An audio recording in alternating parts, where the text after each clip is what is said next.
नमो तस् भगवतो वरहतो सम्मा संबुद्धस्स। विश्ववंदनीय विश्वशांतीदूत प्रज्ञाशील समाधीच्या उद्गाता महान करुणावान करुणेचा सागर तथागत सम्यक संबुद्ध तथागतांचा पावन पवित्र सद्धम्म, त्या सद्धम्माचा सातत्याने प्रचार आणि प्रसार करणारा सदा पूजनीय भिक्खू संघ, बुद्ध धम्म आणि संघ या महान तीन रत्नाची आम्हा सर्वांना माहिती करून देणारे, आम्हा सर्वांचा आधारस्तंभ, भारतीय घटनेचे शिल्पकार बोधिसत्व गुणपेतांग डॉक्टर बाबासाहेब आंबेडकर यांच्या धम्मक्रांतीमध्ये संपूर्ण जीवन समर्पित करतो। आज या मंगलमय प्रसंगी, या वर्षावासाच्या पवित्र अशा कालखंडामध्ये सातपूर कॉलनी जेतवन बुद्ध विहारातील सर्व श्रद्धासंपन्न उपासक उपासिका, बालक तथा बालिकांनो, आपणा सर्वांच्या प्रती अनंत अनंत मंगलमैत्री मंगल भावना या ठिकाणी व्यक्त करतो। तथागतांच्या सर्वश्रेष्ठ सिद्धांताला आपण श्रवण करत आहोत।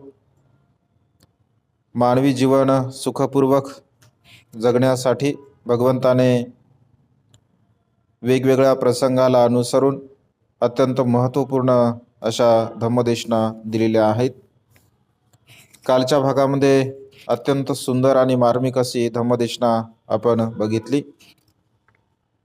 प्रज्ञा, न्याय आणि संगती मानवी जीवनामध्ये किती महत्त्वपूर्ण आहे, ज्या संगतीच्या आधारे मनुष्य आपलं सुखपूर्वक जीवन जगत असतो। हा अत्यंत महत्त्वपूर्ण असा उपदेश काल आपण बघितला। आज आपण बघूया विवेकशीलता आणि एकाग्रता।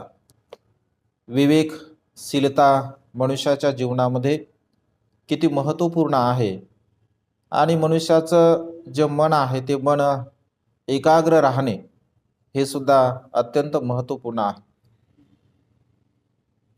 बाबासाहेब असं म्हणतात की मनुष्य आणि प्राणी यामध्ये भेद आहे, यामध्ये फरक आहे। बैल, रेडा, गाय या प्राण्याला मन नाही, विवेक नाही, परंतु मनुष्य हा प्राणी असा आहे की ज्याला विवेक आहे, ज्याला बुद्धी आहे, ज्याला प्रज्ञा आहे। आणि त्यामुळे मनुष्य आणि प्राणी यामध्ये भेद करत असताना भगवंत असे म्हणतात की मनुष्याला विवेक आहे, म्हणजे मनुष्याला चांगलं काय आणि वाईट काय ह्या गोष्टीमधील तफावत, फरक तो जाणू शकतो, समजू शकतो। परंतु प्राण्याला मात्र विवेकशीलता नसते, त्याला जाणीव नसते, किंवा चांगला आणि वाईट याची अनुभूती त्यांना घेता येत नाही। परंतु मनुष्य प्राणी हा ज्ञानी असतो, प्रज्ञावान असतो आणि विवेकशील असतो। त्यामुळे विवेकशीलता चांगल्या प्रकारच्या गोष्टी निर्माण करण्यासाठी, प्रज्ञायुक्त चित्त निर्माण करण्यासाठी आपल्यामध्ये विवेकशीलता असणं अत्यंत गरजेचं आहे। आपण प्रामाणिक असावं। प्रामाणिकता हा सर्वोत्तम गुण आहे असं भगवंतांनी म्हटलं आहे। जो मनुष्य प्रामाणिक असतो तर तो मनुष्य आपल्या जीवनामध्ये कोणत्याही प्रकारच्या दुःखाला प्राप्त करू शकत नाही। प्रामाणिकता हा अत्यंत चांगल्या प्रकारचा सद्गुण आहे, प्रत्येक मनुष्यामध्ये नसतो असं भगवंतांनी म्हटलं आहे। काही मोजके लोक असतात की ज्यामध्ये प्रामाणिकपणा हा असतो आणि तो प्रामाणिकपणा वेळोवेळी मनुष्य सिद्ध करत असतो। हे अत्यंत दोन महत्त्वपूर्ण गुण मनुष्यामध्ये आहेत। विवेकशीलता आणि प्रामाणिकपणा हा एक बौद्ध जीवन मार्ग आहे, हा मनुष्याच्या सुखाचा एक मार्ग आहे अशा प्रकारे भगवंतांनी म्हटलं आहे। प्रत्येक बाबतीत विवेक ठेवावा, सावधान राहावे आणि आस्थायुक्त आणि धैर्यशील राहावे। म्हणजे जे काही कर्म आपण करत असतो त्या कर्मामध्ये विवेकशीलता अत्यंत महत्त्वपूर्ण आहे। कोणत्याही प्रकारचं कर्म असेल, जे कर्म आपल्या हिताचं आहे, सुखाचं आहे, कल्याणाचं आहे, अशा प्रकारच्या कर्मामध्ये विवेकशीलता अत्यंत महत्त्वपूर्ण आहे। म्हणजे चांगल्या प्रकारच्या कर्माची जाणीव असणं अत्यंत महत्त्वपूर्ण आहे. आपण सदा सर्व काळ सावध असलं पाहिजे, सदा सर्व काळ जागरूक असलं पाहिजे.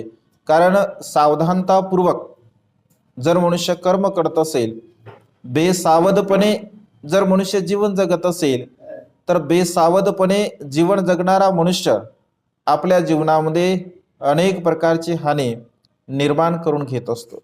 परंतु जो मनुष्य सावध आहे, जो मनुष्य जागरूक आहे, जागरूक असणारा मनुष्य दुःखाला कधी प्राप्त होत नाही. सदा सर्व काळ मनुष्याने जागरूक असलं पाहिजे असं भगवंतांनी म्हटलं आहे. कारण जागरूक असणारा मनुष्य बेसावधपणे जीवन जगत नाही, आणि जो मनुष्य बेसावधपणे जीवन जगत नाही तर त्याची हानी कधी होत नसते. परंतु बेसावधपणे जीवन जगणारा मनुष्य अनेक प्रकारच्या दुःखाला प्राप्त करत असतो. जागरूक असलं पाहिजे. मग जागरूक कशासाठी असावं, जागरूक कोणत्या गोष्टीसाठी असावं, तर भगवंत असे म्हणतात की माझ्याकडून कोणत्याही प्रकारचं अकुशल कर्म होणार नाही, माझ्याकडून कोणत्याही प्रकारचं वाईट कर्म होणार नाही, पाप कर्म होणार नाही. अशा प्रकारची जागरूकता आपल्या जीवनामध्ये आपण धारण केली पाहिजे. अशा प्रकारची जागरूकता जर आपण धारण करत असेल तर आपल्याकडून अकुशल कर्म होणार नाही. परिणामतः आपलं जीवन सुखपूर्वक मार्गाने आपण जगण्याचा प्रयत्न करू शकतो. त्यामुळे सदा सर्व काळ आपण जागरूक असलं पाहिजे. धैर्यशील, मनुष्याने धैर्यशील असावं. म्हणजे मनुष्याच्या मनामध्ये धैर्यशीलता असेल म्हणजे चांगल्या प्रकारचं कर्म करण्यासाठी धैर्य असावं लागतं, हिंमत असावी लागते. ज्या मनुष्यांच्या मनामध्ये हिंमत नसेल, धैर्य नसेल, तो मनुष्य चांगल्या प्रकारचं कर्म करू शकत नाही. कारण चांगल्या प्रकारच्या मार्गाने जाण्यासाठी एक प्रकारचा पराक्रम करावा लागतो. ज्याप्रमाणे युद्ध करण्यासाठी सर्वस्व आपल्याला झोकून द्यावं लागतं किंवा आपण झोकून देत असतो, अगदी तशाच प्रकारे कुशल कर्म करण्यासाठी सुद्धा, पराक्रम करण्यासाठी सुद्धा मनुष्यामध्ये धैर्य असावं लागतं, ज्याला वीर्य असं भगवंतांनी म्हटलं आहे. म्हणजे वीर्यपूर्वक जर आपण जीवन जगत असेल, धैर्यपूर्वक प्रयत्नपूर्वक जर आपण जीवन जगत असेल, तर आपल्या जीवनामध्ये असणारं जे काय आपलं ध्येय असतं किंवा जे काय एम आपलं ठरलेलं असतं, किंवा या अवस्थेपर्यंत मला पोहोचायचं आहे किंवा हे माझ्या जीवनामध्ये मला प्राप्त करायचं आहे, अशा प्रकारची भावना ज्या मनुष्याकडे असते तर त्या मनुष्याने सदा सर्व काळ धैर्यशील राहिलं पाहिजे. जेव्हा सिद्धार्थ गौतम ध्यान साधना करत असतात, तपश्चर्या करत असतात, आणि ध्यान साधना तपश्चर्या करत असताना 6 वर्षापर्यंत ते तपश्चर्या करतात. परंतु 6 वर्षापर्यंत तपश्चर्या केल्यानंतर सुद्धा ते ज्या गोष्टीसाठी साधना करत असतात तर ती गोष्ट काही त्यांना प्राप्त होत नाही. आणि हे फार मोठं अपयश असते. कारण एखाद्या गोष्टीसाठी आपण 6 वर्षापर्यंत अगदी जीवाचं रान होईपर्यंत प्रयत्न करतो, शेवटच्या क्षणापर्यंत आपण प्रयत्न करतो, आणि अशा क्षणी जर आपण अपयशी होत असेल तर हे जीवनातील फार मोठं त्यांच्या अपयश असतं. परंतु अपयश जरी आलं असेल तर त्यांच्या मनामध्ये नैराश्य कधी आलं नाही. त्यांना नेहमी वाटायचं की आपल्याला कुठल्या ना कुठल्या क्षणी एक चांगल्या प्रकारचा जीवनमार्ग प्राप्त होईल. म्हणजे आपल्या जीवनाच्या प्रती असणारं जे आपलं ध्येय आहे तर ते धैर्यपूर्वक जर मनुष्य प्राप्त करण्याचा प्रयत्न करत असेल तर एक ना एक दिवस ते ध्येय आपण प्राप्त करत असतो. परंतु त्यासाठी लागणारा जो पराक्रम असतो, त्यासाठी लागणारी जी मेहनत असते, कष्ट असतात, तर तेवढ्याच जोमाने, तेवढ्याच प्रसन्नतेने आणि प्रामाणिकपणे जर आपण प्रयत्न केले तर मनुष्य जीवनामध्ये यशस्वी होत असतो असं भगवंतांनी म्हटलं आहे. आणि हाच खऱ्या अर्थाने मानवी जीवनाचा एक उत्तम असा मार्ग आहे. आपण जे काही जीवन जगत असतो तर आपल्या जीवनामध्ये उत्पन्न होणाऱ्या ज्या ज्या काही घटना असतात, मग सुखपूर्वक ज्या घटना असतात किंवा दुःखपूर्वक ज्या घटना असतात, अनेक मनुष्याच्या जीवनामध्ये ह्या दोन्ही प्रकारच्या घटना घडत असतात. इव्हन प्रत्येक मनुष्याच्या या संसारामध्ये जीवन जगणारा प्रत्येक मनुष्य या दोन्ही प्रकारच्या घटना त्याच्या जीवनामध्ये घडत असतात. चांगल्याही घटना घडत असतात आणि वाईट घटना सुद्धा घडत असतात. भगवंत असे म्हणतात की आपल्या जीवनामध्ये जे काही घटना घडत असतात, जो काही परिणाम आपल्या जीवनामध्ये निर्माण होत असतो, तो आपल्या विचारांचा परिणाम असतो, आपल्या कर्माचा परिणाम असतो. कारण आपण जशा प्रकारचे कर्म करू, आपण जशा प्रकारचा विचार करू, तशाच प्रकारचं कर्म, तशाच प्रकारची कृती आपल्याकडून घडल्या जात असते. आपण जर चांगला विचार करत असेल तर चांगल्या प्रकारची कृती आपल्याकडून कार्य घडत असतं. आपण जर वाईट विचार करत असेल तर वाईट कृती, वाईट कार्य आपल्याकडून घडल्या जातं. आणि जशा प्रकारचं कार्य आपण करू तशा प्रकारचा परिणाम, तशा प्रकारचा विपाक आपल्या जीवनामध्ये आपल्याला प्राप्त होत असतो. जर तुम्ही चांगलं कर्म केलं तर चांगला परिणाम आहे, वाईट कर्म केलं तर वाईट परिणाम आहे. कारण आपण आपल्या कर्माचे वारस असतो, आपण आपल्या आचरणाचे वारस असतो, आपण आपल्या स्वभावाचे वारस असतो. आपला जसा स्वभाव असेल तशाच प्रकारचं आपल्याला सुख आणि दुःख प्राप्त होत असते. त्यामुळे सर्व काही आपल्या जीवनामध्ये जे निर्माण होत असतं, उत्पन्न होत असते, सर्व ते आपल्या कर्माचा परिणाम असतो. अविचारी आपण कधीही बनू नये, म्हणजे वाईट मार्गाचं आपण कधीही आचरण करू नये. जो मनुष्य अविचारी बनत असतो, म्हणजे ज्यांचे विचार चांगले नसतात, ज्यांचं आचरण चांगलं नसतं, ज्यांचं बोलणं चांगलं नसतं, ज्यांचं कर्म चांगलं नसतं, तर अशा प्रकारचं अविचारी मनुष्य, वाईट मार्गाने जीवन जगणारा मनुष्य कधीही सुखाला प्राप्त करू शकत नाही. आणि त्यामुळे सदा सर्व काळ आपण आपल्या विचारावरती लक्ष दिलं पाहिजे. ज्याप्रमाणे चिखलामध्ये रुतलेला जो हत्ती असतो, तो चिखलामध्ये रुतलेला हत्ती या जगाला पाहत असतो. तो जरी बलवान असेल, पराक्रमी असेल, परंतु चिखलामध्ये जर तो रुतला असेल तर या संपूर्ण जगाला तो पाहतो, परंतु त्या रुतलेल्या चिखलामधून तो बाहेर मात्र येऊ शकत नाही. बाहेर येण्याचा जर तो प्रयत्न करत असेल तर अधिक तो चिखलामध्ये जात असतो, चिखलामध्ये फसत असतो. परिणामतः एक दिवस मात्र तो मृत्यूला प्राप्त होत असतो. अगदी तशाच प्रकारे जो मनुष्य रागामध्ये, द्वेषामध्ये, लोभामध्ये, मोहामध्ये, मीपणामध्ये, अहमपणामध्ये, सर्व प्रकारच्या तृष्णेमध्ये जर गुरफटत असेल, जर त्या तृष्णेच्या आहारी जर तो जात असेल, जगत असेल तशा प्रकारचं जीवन, तर सुख नावाच्या गोष्टीला तो पाहतो, सुख नावाच्या गोष्टीला तो ऐकत असतो, परंतु ऐकत असेल, पाहत असेल, परंतु अनुभूती मात्र त्याची तो घेऊ शकत नाही. प्रत्यक्ष रूपाने त्या सुखाला तो कधीही प्राप्त करू शकत नाही. कारण अनेक प्रकारच्या विकाराने त्याचं मन भरलेलं आहे. आणि ज्या मनुष्यांचं अनेक प्रकारच्या विकाराने मन भरलेलं असतं, तर तो मनुष्य सुख नावाच्या संज्ञेला केवळ ऐकत असतो, परंतु त्याचे प्रत्यक्ष रूपाने मात्र कधीही अनुभूती घेत नाही, किंवा प्रत्यक्ष रूपाने तशा प्रकारचं सुख त्याच्या जीवनामध्ये कधीही प्राप्त होत नाही. शहाण्या माणसाने आपल्या विचारावरती नेहमी संयम ठेवला पाहिजे, आपल्या विचाराला आपल्या काबूमध्ये ठेवलं पाहिजे. कारण आपल्या मनामध्ये उत्पन्न होणारे जे विचार असतात तर ते सहजासहजी मनुष्याला कळत नाहीत. कारण विचार हे अत्यंत धूर्त असतात, अत्यंत कपटी मनुष्यांचा स्वभाव असतो. धूर्त असेल, कपटी स्वभाव असेल, किंवा अविचारी मार्गाने जीवन जगणारा मनुष्य असेल, कारण मनुष्याचं मन अत्यंत सैराट आहे, म्हणजे अत्यंत वेगवान आहे असं म्हटलं आहे. आणि कुठेही ते धावत असतं, कोणत्याही मार्गाने ते पळत असतं. कारण मनाचा स्वभाव हा चंचल आहे, मनाचा स्वभाव हा क्षणभंगुर आहे, परिवर्तनशील आहे, क्षणाक्षणाला तो बदलणारा आहे. एका गोष्टीवरती तो कधीही टिकणारा नाही आहे. आणि अशा प्रकारे जो मनुष्य विचारी अवस्थेने जर जीवन जगत असेल तर त्या मनुष्याच्या जीवनामध्ये कोणत्याही प्रकारचं सुख प्राप्त होऊ शकत नाही.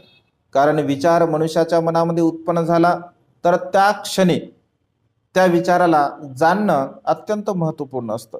परंतु मनुष्याच्या मनामध्ये जर एखादा अकुशल विचार उत्पन्न झाला, वाईट विचार उत्पन्न झाला, तर त्या वाईट विचाराच्या द्वारा मनुष्य कृती करत असतो. आणि कृती केल्यानंतर कधी कधी मनुष्याला पश्चाताप होत असतो, कारण ते कर्म वाईट असतं.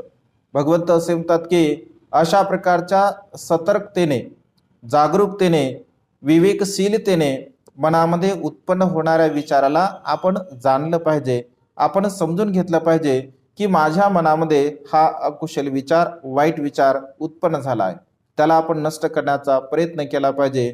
कारण तेवढी जागरूकता, तेवढी विवेकशीलता आपल्यामध्ये असली पाहिजे.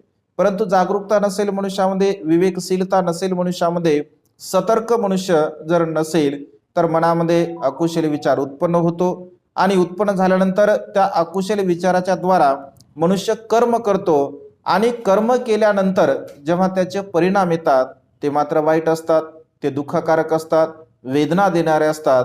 आणि तशा अवस्थेमध्ये मनुष्य मग कधी कधी विचार करतो की अरे हे कर्म मी उगच केलं, कारण या कर्माच्या द्वारा मला दुःख उत्पन्न होत आहे, भय उत्पन्न होत आहे, मी बेचैन असतो, कष्टी असतो, माझ्या जीवनामध्ये अनेक प्रकारच्या समस्या या कर्मामुळे निर्माण झाल्या आहे. अशा प्रकारची एक भावना मनुष्याच्या मनामध्ये निर्माण होत असते. त्यामुळे मनुष्याच्या मनावरती स्वतः आपण आपल्या मनावरती संयम ठेवला पाहिजे आणि स्वतः आपण आपल्या मनावरती संयम ठेवून एक चांगल्या प्रकारचं जीवन जगण्याचा प्रयत्न केला पाहिजे. न साकारलेलं जे घर असतं व्यवस्थितपणे, पूर्वीच्या काळामध्ये झोपड्या असायच्या, गवताच्या पानाच्या झोपड्या असायच्या आणि ते गवताची पानाची झोपडी जर समजून घ्या व्यवस्थितपणे जर साकारली नाही, म्हणजे व्यवस्थितपणे जर तिला म्हणजे बरोबर ते गवत टाकलं नसेल, पानं बरोबर टाकले नसतील, त्याला व्यवस्थितपणे बसवलं नसेल तर त्याच्यामधून पाणी येत असतं, पावसाचं पाणी शिरत असतं. अलीकडच्या काळामध्ये आपण स्लॅब टाकतो, स्लॅब जर व्यवस्थित जर बसला नसेल तरी सुद्धा पाणी टपकतं, पाणी गळत असतं.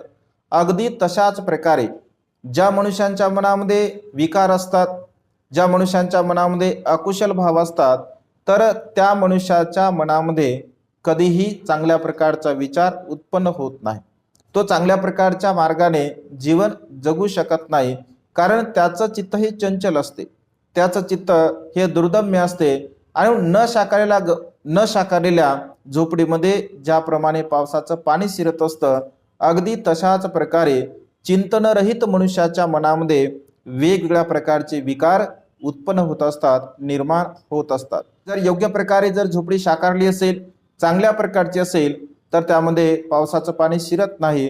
अगदी तशाच प्रकारे मनुष्याचं मन जर संयमशील असेल, मनुष्याचं मन जर चांगल्या प्रकारच्या मार्गाने मार्गक्रमण करत असेल, तर त्याच्या मनामध्ये कधीही राग उत्पन्न होत नाही, द्वेष उत्पन्न होत नाही, मोह उत्पन्न होत नाही, किंवा तो मनुष्य कोणत्या प्रकारच्या दुःखाला प्राप्त करू शकत नाही. मनुष्याचं मन जिकडे वळल जे तिकडे जात असतं, कारण ते चंचल आहे, दुर्दम्य आहे, कठीण आहे.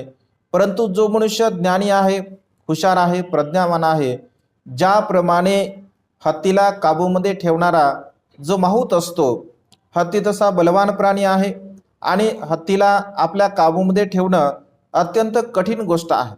परंतु जो कुशल माहूत असतो, जो चांगल्या प्रकारचा तरबेज माहूत असतो, तर त्याच्या हातामध्ये असणारं जे हत्यार असतं किंवा जे काही त्या त्या हत्तीला म्हणजे काबूमध्ये ठेवण्यासाठी त्याच्याकडे जे साहित्य असतं, त्या साहित्याच्या द्वारा तो माहूत एवढ्या बलवान हत्तीला आपल्या काबूमध्ये ठेवत असतो, कारण त्याला तशा प्रकारची कला अवगत आहे.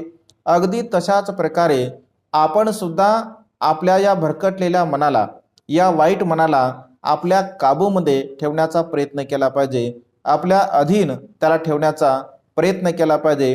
कारण आपण जर आपल्या मनाला अधीन ठेवत असेल तर कोणत्याही प्रकारचा अकुशल विचार त्या मनामध्ये उत्पन्न होऊ शकत नाही किंवा निर्माण होऊ शकत नाही.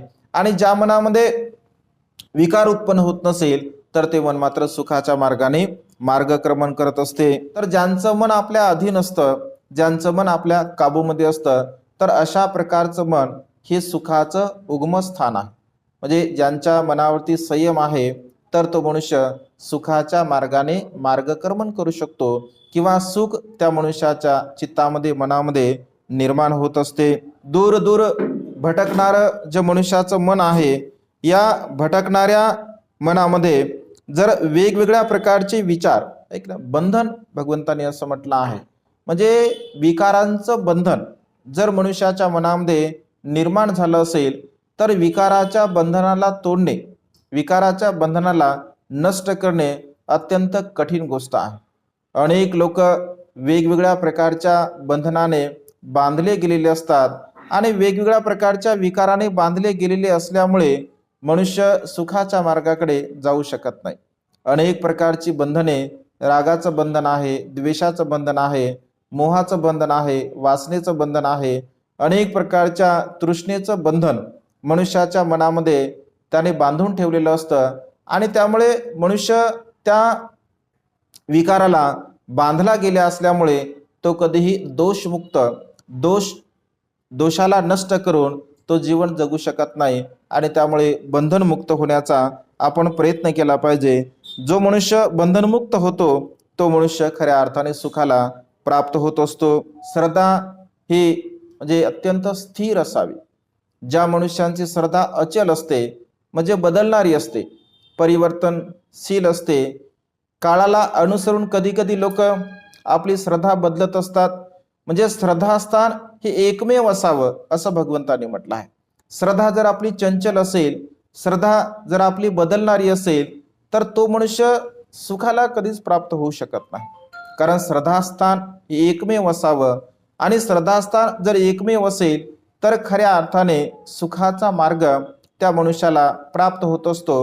आणि श्रद्धा जर अनेक प्रकारे असेल किंवा अनेक ठिकाणी जर मनुष्याची श्रद्धा असेल तर जेव्हा मनुष्याच्या जीवनामध्ये दुःख निर्माण होत असते तर तेव्हा मात्र नेमकी श्रद्धा कुठे ठेवावी, कोणत्या मार्गाने मार्गक्रमण करावं हे मनुष्याला काही सुचत नाही आणि तेव्हा मनुष्य अनेक प्रकारच्या दुःखाला प्राप्त होत असतो. श्रद्धेला भगवंताने इंद्रखिलाची उपमा दिली आहे. जो मनुष्य ज्ञानी असतो, पंडित असतो, बुद्धिवान असतो तर आपली श्रद्धा ही इंद्रखिलाप्रमाणे तो ठेवत असतो. म्हणजे ज्याप्रमाणे पूर्वीच्या काळामध्ये भर चौकामध्ये इंद्रखिल उभा केला जायचा, त्या इंद्रखिलाची विशेषता अशी असायची की जमिनीपासून जेवढा तो उंच असेल अगदी तेवढाच तो जमिनीमध्ये सुद्धा गाडलेला असायचा. म्हणजे कितीही मोठा वारा आला असेल, हवा आली असेल, वादळ आलं असेल तरी सुद्धा तो इंद्रखिल हालत नसे, डुलत नसे किंवा मोडत नसे. अगदी तशाच प्रकारे आपलं श्रद्धास्थान सुद्धा अत्यंत मजबूत असावं, अत्यंत परिपक्व असावं, चंचल नसावं, बदलणार नसावं. ज्यांची श्रद्धा काळाला अनुसरून बदलणारी असते तर तो मनुष्य कधीही सुखाला प्राप्त करू शकत नाही. त्यामुळे श्रद्धा ही अचल नसावी, श्रद्धा ही दृढ असावी. मनुष्याला जर सद्धम्म ज्ञात नसेल तर तो मनशांती प्राप्त करू शकत नाही. म्हणजे सद्धम्माचं ज्ञान जर मनुष्याला नसेल, म्हणजे धम्माचं ज्ञान जर नसेल, कशा प्रकारचं जीवन जगावं, कोणत्या मार्गाने जीवन जगावं हेच जर मनुष्याला समजत नसेल तर त्याच्या मनातील जो अज्ञान आहे, अंधकार आहे तो कधीही नष्ट होऊ शकत नाही. आणि पशुप्रमाणे ते लोक संसारामध्ये येतात, जीवन जगतात आणि मृत्यूला प्राप्त होत असतात. आणि त्यामुळे संसारामध्ये आपण कशासाठी आलो, आपण किती दिवस जीवन जगलो, कशा प्रकारचं जीवन जगलो याला कोणत्याही प्रकारचा अर्थ राहत नाही आणि तो तशाच प्रकारे पशुप्रमाणे मृत्यूला प्राप्त होत असतो. भगवंत असे म्हणतात की अज्ञानपणाने, मूर्खपणाने, अडाणीपणाने 100 वर्ष जर एखादा मनुष्य जीवन जगला असेल, जगत असेल तर त्याच्या जीवनाला कोणत्याही प्रकारचा अर्थ उरत नाही. परंतु सद्धर्माला तो जाणत असेल, धम्माला तो जाणत असेल, कुशल कर्माला, पुण्यकर्माला तो जाणत असेल आणि तशा प्रकारचं जीवन जर तो 1 दिवसाचं जरी जगला असेल तरी सुद्धा मात्र त्याचं जीवन हे श्रेष्ठ ठरत असतं. 100 वर्ष निरर्थक जीवन जगण्यापेक्षा 1 दिवस धर्माचं अनुसरण करून, धर्माचं आचरण करून आपण जगण्याचा प्रयत्न केला पाहिजे, कारण ते श्रेष्ठ असं जीवन आहे. सर्व प्रकारच्या दोषाला आपण नष्ट केलं पाहिजे. आपल्या मनामध्ये असणारे जे दोष आहे, आपल्या मनात प्रज्ञा जर उत्पन्न होत असेल, प्रज्ञा म्हणजे ज्ञान, निर्मळ ज्ञान, पवित्र ज्ञान, जे अकुशल विचार आहे या अकुशल विचाराला नष्ट करण्याचं ज्ञान आपल्याकडे असावं, प्रज्ञा आपल्याकडे असावी, तेवढी बुद्धी आपल्याकडे असली पाहिजे. कारण आपण कोणत्या मार्गाने कशा प्रकारचं जीवन जगत आहोत याचं ज्ञान जर मनुष्याला नसेल तर त्याचं जीवन मात्र व्यर्थ आहे असं भगवंतांनी म्हटलं आहे. आणि त्यामुळे जीवनाचं ज्ञान आपल्याकडे असावं आणि त्या ज्ञानाला अनुसरून त्याने जीवन जगण्याचा प्रयत्न केला पाहिजे. एखादा आपला शत्रू असेल, एखादा आपला वैरी असेल, वैरी जेवढी आपली हानी करू शकत नाही, वैरी जेवढा आपला घात करू शकत नाही, तेवढं आपलं जे मन असतं, वाईट मार्गाला लागलेलं जर मन असेल, अकुशल मार्गाला लागलेलं जर मन असेल, तर ते अकुशल मार्गाला लागलेलं आपलं मन आपली अनेक प्रकारची हानी करत असते. एवढी हानी आपला शत्रू सुद्धा आपलं करत नाही. कारण शत्रू हा आपल्या जवळ नसतो किंवा शत्रू आपल्यावरती सदा सर्व काळ हल्ला करण्यासाठी तो तयार नसतो, परंतु मन अशा प्रकारचा शत्रू आहे, मन अशा प्रकारची गोष्ट आहे की कोणत्याही क्षणी, कोणत्याही अवस्थेमध्ये, कोणत्याही परिस्थितीमध्ये तो अकुशल विचार निर्माण करू शकतो. कोणत्याही क्षणी मनुष्याच्या मनामध्ये अकुशल विचार उत्पन्न होतो, वाईट विचार उत्पन्न होतो आणि त्या वाईट विचाराच्या द्वारा तो मनुष्य कर्म करतो. परिणामतः मनुष्याची हानी मनाच्या द्वारा अधिक होत असते. त्यामुळे आपला शत्रू सुद्धा जो की बाह्य शत्रू आहे, बाह्य शत्रू जेवढी आपली हानी करत नाही, तेवढी आंतरिक शत्रू म्हणजे आंतरिक आपलं मन जर अकुशल मार्गाला असेल, वाईट मार्गाला असेल, तर आपली हानी करत असते. आई बाप आपतेष्टापेक्षाही चांगल्या मार्गाकडे वळलेले मन आपले अधिक हित करत असते. संसारामध्ये आई वडील असतील, भाऊ बहीण असतील, पती पत्नी असतील, आपतेष्ट असतील, मित्र असतील, जेवढा आपलं हे कल्याण करू शकत नाही, जेवढा आपलं ते मंगल करू शकत नाहीत किंवा आपल्याला चांगल्या मार्गाला लावण्यासाठी ते प्रेरित करू शकत नाहीत, तेवढं आपलं जे मन आहे, जर मन तुमचं चांगल्या मार्गाला लागलं असेल, तुमचं मन जर योग्य मार्गाला लागलं असेल, सन्मार्गाला जर लागलं असेल, तर आपले अपतेष्ट आपलं जेवढं कल्याण करत नाहीत, आपले माता पिता जेवढं आपलं कल्याण करत नाहीत, तेवढं सन्मार्गावरती लावलेलं मन आपलं कल्याण करत असते. आणि त्यामुळे सदा सर्व काळ आपण आपल्या मनाला सन्मार्गावरती लावण्याचा प्रयत्न केला पाहिजे. चांगल्या मार्गाने आपल्या मनाला नेण्याचा आपण प्रयत्न केला पाहिजे. कारण जीवन मनुष्याचं मनाच्या आधाराने चालत असतं, मनाच्या अधीन मनुष्याचं जीवन असतं. आणि त्यामुळे मन जशा प्रकारचं ज्या दिशेने वळत असेल, ज्या मार्गाने जात असेल, त्या मार्गाने मनुष्य जात असतो. ज्याप्रमाणे जो काही नदीचा पूर असेल किंवा ओढ्याचा पूर असेल, जशा पद्धतीने ज्या दिशेने त्या पाण्याला जाण्यासाठी जागा असते, अगदी त्या दिशेने तो पाण्याचा ओघळ जात असतो. त्याच मार्गाने जर मनुष्य जीवन जगत असेल, तर तो मात्र अत्यंत दुःखपूर्ण जीवन जगत असतो. त्यामुळे आपल्या मनाला सन्मार्गावरती लावण्याचा आपण प्रयत्न केला पाहिजे. आपल्या मनाला योग्य मार्गावरती लावण्याचा प्रयत्न केला पाहिजे. कारण चांगल्या मार्गाला गेलेलं मन, योग्य मार्गाने जाणारं मन हे सुखाच्या दिशेने जात असतं. आणि ज्यांचं मन सुखाच्या दिशेने जाते, तर तो निश्चितपणे आपल्या जीवनामध्ये सर्व प्रकारच्या विकाराला नष्ट करून, सर्व प्रकारच्या दुःखाला नष्ट करून तो सुखाची अवस्था प्राप्त करत असतो. हाच बौद्ध जीवन मार्ग आहे, हाच भगवंतांचं तत्वज्ञान आहे. आणि त्यामुळे आपल्या मनावरती संयम ठेवणे, आपल्या मनाला योग्य प्रकारच्या मार्गाला लावणे, हे खऱ्या अर्थाने आपल्या जीवनाचं ध्येय असलं पाहिजे. समोरचा भाग आहे जागरूकता, कळकळ, धैर्य आणि अप्रमाद. हा भाग आपण उद्याच्या भागामध्ये बघूया. आजच्या मंगलमय प्रसंगी आजची धम्मदेशना इथे संपन्न करतो. सर्वांचं मंगल हो, सर्वांचं कल्याण हो, सर्वांना दीर्घायुष्य लाभ. बुद्धं नमामि.